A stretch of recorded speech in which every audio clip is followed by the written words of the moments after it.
Mana salamnya dong? Salam merah putih. Nah, mulai terpengaruh. Oke, saya malam hari ini akan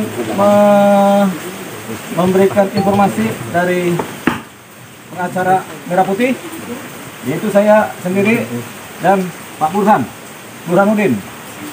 Yang pertama adalah mengenai Komnas HAM, di mana beberapa hari kemarin saya akan mengajukan gugatan kepada Komnas HAM dan Komnas Perempuan, yaitu berupa gugatan perbuatan melawan hukum ya, PMH. Karena Komnas HAM dan Komnas Perempuan sudah membuat pernyataan yang rasa-rasanya adalah bertentangan dengan hukum, makanya gugatannya adalah perbuatan melawan hukum. Namun demikian, setelah kami berkonsultasi dengan PTUN, Pengadilan Tata Usaha Negara yang di Jakarta Timur, memang ini masuk nih untuk digugat secara perbuatan melawan hukum, tapi diajukan di Pengadilan Tata Usaha Negara di Petun ya, Pengadilan Tata Usaha Negara, yaitu berupa gugatan terhadap tidak berwenangnya Komnas HAM maupun Komnas Perempuan untuk menyatakan statement mereka mengenai dugaan Joshua. Namun demikian, ada suatu syarat di mana kami pengacara Merah Putih harus mengajukan peringatan dulu kepada Komnas HAM dan Komnas Perempuan supaya mereka menarik ulang mereka punya statement. Jadi ada permintaan dari Petun di mana Komnas HAM dan Komnas Perempuan harus disurati dulu untuk jangka waktu 10 hari, di mana mereka harus menarik pernyataan mereka. Jadi saya sudah mengirimkan surat kepada Komnas HAM dengan tanda terimanya adalah ini. Di sini ada tulisan Komnas Hak Asasi Manusia. Ini ada tanda terima, ya kan? Ini dia suratnya, tanda terima dari surat kami dari pengacara Merah Putih. Nah, kami akan bacakan apa isi suratnya. Ya, supaya dibacakan saja dulu, nanti saya share kepada teman-teman. Saya bacakan ya.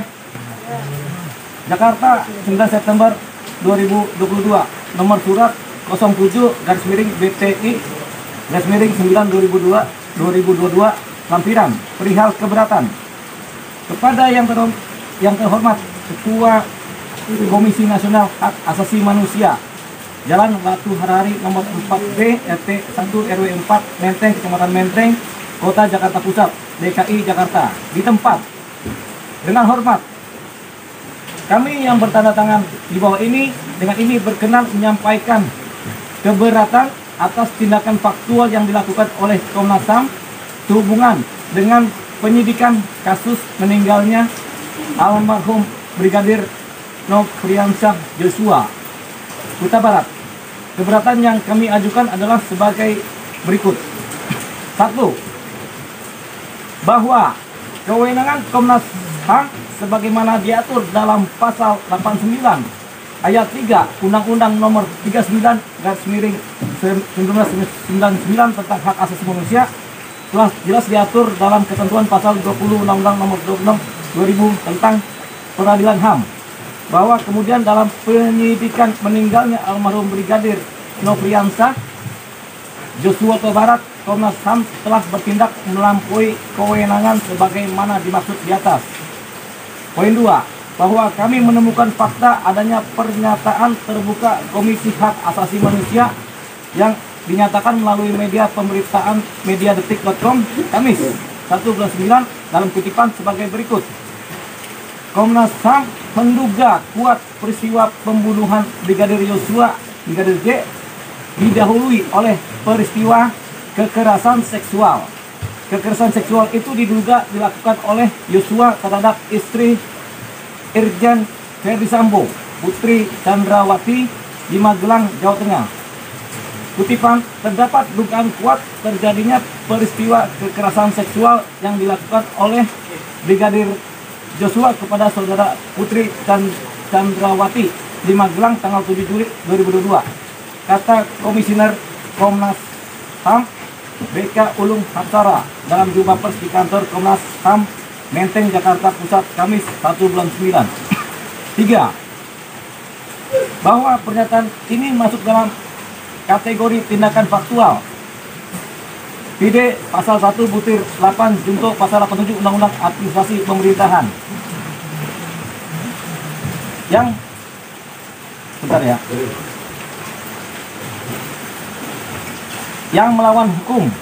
Sebab jadi tadi saya sambung lagi ya, bahwa pernyataan ini masuk dalam kategori tindakan faktual Undang-Undang Administrasi Pemerintahan yang melawan hukum. Sebab pernyataan tersebut tidak didasarkan pada bukti yang cukup. Sebab pernyataan tersebut tidak didasarkan pada bukti yang cukup, namun hanya berupa keterangan sepihak yang diberikan oleh saksi yang telah dikenakan status sebagai tersangka oleh penyidik kepolisian. Bahwa menunjuk pada kewenangan yang dimiliki, maka seharusnya Komnas HAM mengeluarkan suatu rekomendasi tentang ada tidaknya temuan adanya dugaan pelanggaran HAM dalam kasus yang sedang dilakukan penyidikan, dan bukan menyatakan hal lain seperti motif dan fakta lain yang masih parsial dan asumtif di luar kewenangannya. Poin 4, bahwa oleh karenanya merujuk pada ketentuan Undang-Undang Nomor 5 Tahun 1985 junto Undang-Undang Nomor 9 Tahun 2004 tentang Peradilan Tata Usaha Negara, Pide pasal 48 junto pasal 51 ayat 3. Dengan ini kami mengajukan keberatan. Jadi pengacara Merah Putih mengajukan keberatan atas pernyataan tersebut dengan alasan sebagaimana dimaksud dalam ketentuan pasal 2 Perma 2 tahun 2019 mengenai pedoman penyelesaian sengketa tindakan pemerintahan dan kewenangan mengadili perbuatan melanggar hukum oleh penguasa, oleh badan dan garis miring pejabat pemerintahan. Poin 5, bahwa untuk maksud tersebut melalui surat ini kami sampaikan kepada Ketua Komisi Hak Asasi Manusia untuk menarik dan mengklarifikasi pernyataan terbuka tersebut, sebab tindakan tersebut adalah tindakan yang melampaui kewenangan Komnas HAM sebagaimana diatur dalam pasal 89 ayat 3 Undang-Undang Nomor 39 1999. Demikian surat ini kami sampaikan atas perhatian dan kerjasamanya. Kami ucapkan banyak terima kasih. Salam hormat dan cinta kepolisian dari kami seluruh Indonesia. Hormat kami, Dioli Payumara, Sarjana Hukum, Sarjana Psikologi. Itulah tadi surat kami yang untuk Komnas HAM, di mana memang ada syarat dalam undang-undang di mana kami harus mengajukan nota keberatan kepada Komnas HAM dengan jangka waktu 10 hari supaya mereka kemudian merespon surat kami dan mereka kemudian menarik pernyataan mereka yang bersifat melawan hukum tadi.